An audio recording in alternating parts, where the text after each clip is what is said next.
हमारे देखो इस क्वेश्चन में ये जो इस तरीके से अगर एरिया लिखा हुआ है, इसमें जो एरिया बाउंड हो रहा है वो लिखा है, तो कह रहा है एक्स वाई सेटिस्फाई करता है y greater than equal to x square को, और वाई इक्वल टू, यहाँ पे भी ग्रेटर देन इक्वल टू लिखा है क्या?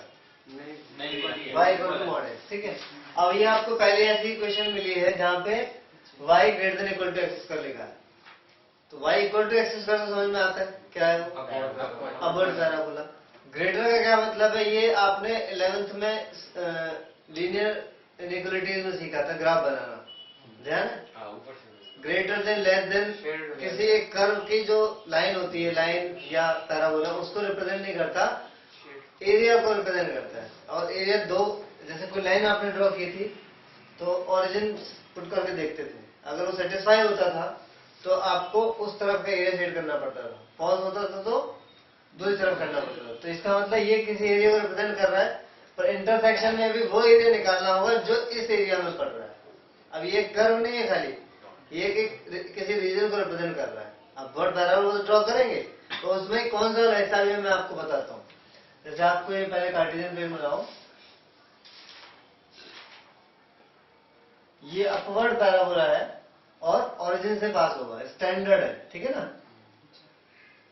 ग्रेटर देन के बारे में बाद में सोचेंगे। y equal to x square, upward parabola draw किया हमने, y is equal to x square. ये वाला पहले ड्रॉ कर लेते हैं, ठीक है? ये मैं पहले भी ड्रॉ करा चुका हूँ। वी शेप का ग्राफ बनेगा, कहाँ पे बनेगा? ओरिजिन पे, यहाँ पे ओरिजिन। अगर ये x प्लस 1 होता तो -1 पे बनता, अगर ये x -2 होता तो +1 था बी शेप, क्योंकि इसमें दो लाइन इंक्लूड है, एक y is equal to x यानी ऐसी वाली, और y is equal to -x but not below the origin, क्योंकि y इज पॉजिटिव और नीचे y नेगेटिव होता है।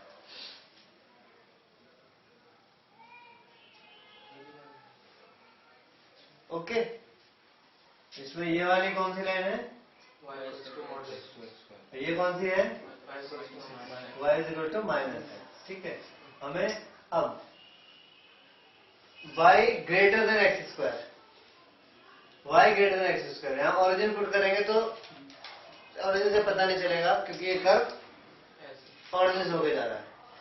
कोई अब जब 11th में करते थे तो ओरिजिन से अगर लाइन जाती थी तो हम कोई और पॉइंट पुट करके देखते थे कि वो सेटिस्फाई कर रहा है तो उधर उस साइड का एरिया लेना है, अगर वो सेटिस्फाई नहीं कर रहा तो दूसरी तरफ का एरिया लेना है। तो आप कोई पॉइंट पुट कर सकते हो। सपोज यहाँ पे कोई पॉइंट होगा 0,2, तो x0 और y2 सेटिस्फाई हो रहा है। इसका मतलब ये पैराबोला के इनसाइड वाले रीजन की बात कर रहा है, वही लेना और बाहर कर लेना। वैसे यहाँ से क्लियर हो रहा है, सेटेड एरिया में समझ में आ रहा है वैसे तो, पर फिर भी मैं इसका मीनिंग से बता रहा हूँ। आगे कई क्वेश्चन आने वाले हैं जिसमें इस ग्रेटर देन लेस देन वाले साइन को भी कंसिडर करना पड़ेगा। वैसे इस क्वेश्चन में क्लियर है, कोई डाउट नहीं है, इसमें कोई और एरिया बन ही नहीं रहा। इस ग्राफ से पैराबोला से यही आपको एरिया दिखाई दे रहा है, तो इसमें कोई डाउट नहीं है, इसमें तो यही लिखाना है। जब कंफ्यूजन आएगी तो मैं आपको क्लियर कर दूंगा, ठीक है?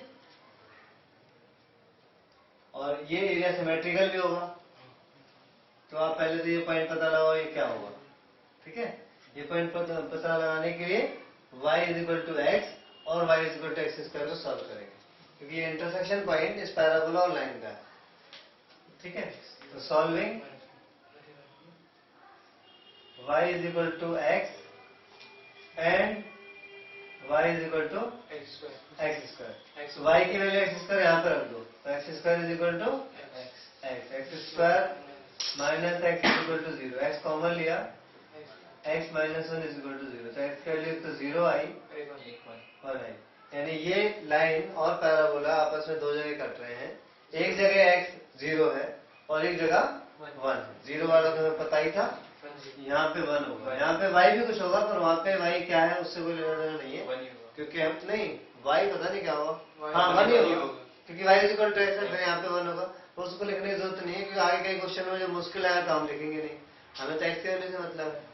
तो 0 से 1 पहले तो ट्राई कर देंगे, दो एरिया है जैसे 0 से 1 y of line minus line के y से सारा नीचे का आ गया, तो ये वाला नहीं चाहिए, पैराबोला के नीचे का माइनस करेंगे और दुगना क्यों करेंगे, क्योंकि ये भी चाहिए।